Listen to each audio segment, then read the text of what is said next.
saya akan merasa termotivasi apabila kemudian saya tahu persis kalau saya bekerja semaksimal mungkin, saya berupaya, saya memiliki effort yang maksimal mungkin, maka saya akan dikatakan berkinerja yang tinggi oleh dosen saya.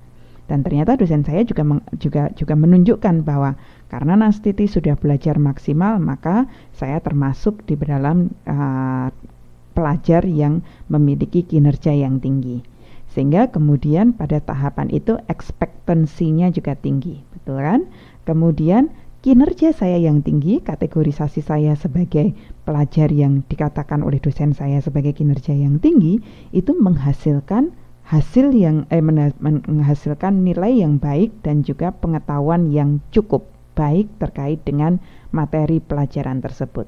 Maka di situ dikatakan instrumentality saya tinggi karena saya kemudian membangun persepsi juga bahwa karena saya sudah berkinerja yang baik, maka saya pasti akan mendapatkan nilai yang tinggi juga.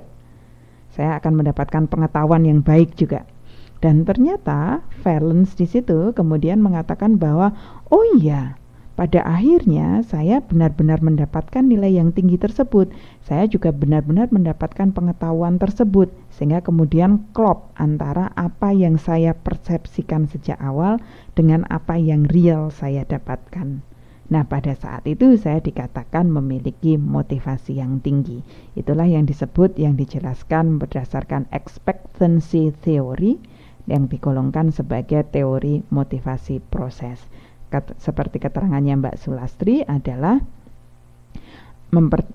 seseorang akan mempertimbangkan mendapatkan jika penghargaan itu bernilai positif atau sesuai dengan apa yang diinginkan oleh pribadinya sebelumnya.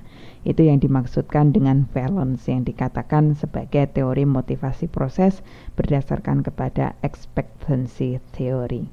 Jadi apa yang saya persepsikan sesuai dengan real dengan apa yang saya dapatkan. Maka di situ menjelaskan bagaimana proses motivasi di dalam seorang diri Nastiti. Nah, bagi yang belum jelas, back to your book ya. Silahkan dicek di dalam buku Anda. Masih terkait dengan motivasi, Mas Muhammad Riwahyu menyatakan, Bu, saya belum jelas tentang buka ya bareng-bareng ya.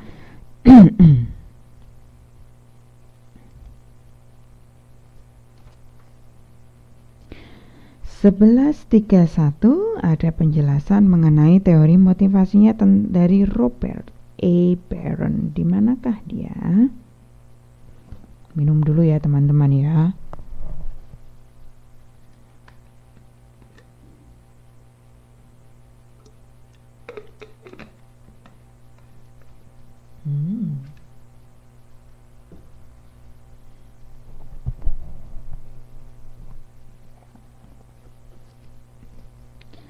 Robert A. Barron. Oke, saya dapatkan. Semoga teman-teman juga mendapatkan seger.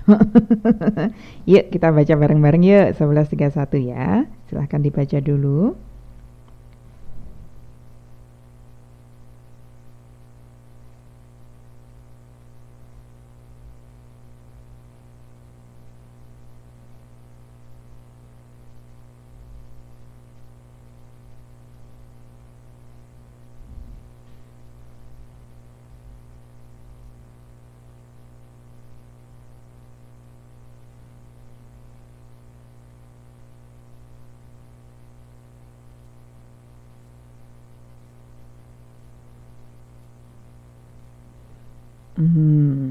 Oke.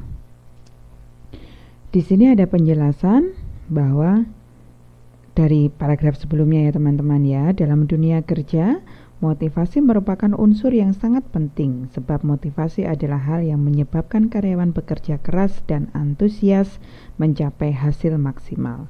Dengan motivasi yang tepat, para karyawan akan terdorong untuk berbuat semaksimal mungkin dalam melaksanakan tugasnya.